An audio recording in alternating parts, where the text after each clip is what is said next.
What's up, everybody? Sensei here. Went out today, had a phenomenal ride, and I came across this gentleman by the name of Tom who was just carving it up on an Evolve electric skateboard. And that's the great thing about this PEV community. Doesn't matter if you're on a skateboard, a one wheel, a scooter, or an AUC, we all just roll out as one.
I'm at the point on the Tesla where I feel very comfortable, I feel relaxed, but I keep pushing myself each time I ride, pushing myself for maximum control over what I'm doing.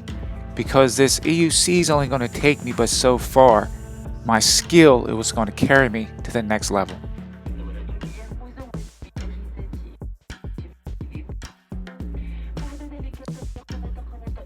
even when I'm riding, it might look like there is nothing going through my head, but I wish people could actually hear my thoughts when I'm riding, because my brain has gone off like a pinball machine. What's the wind like? What are the imperfections in the road? What's this person with this dog on my left going to do? What's this car coming up behind me going to do? I'm constantly processing information as I ride. And I notice that my senses are becoming keener the more that I ride. Honestly, my hearing is better. I believe my vision is better because I'm seeing things that I didn't see when I first started riding. You know, your senses seem to be getting heightened, at least mine anyway, the more that I ride. I'm becoming one with the wheel and one with the environment. That is what's going to keep you safe when you ride. You got to become one with everything around you.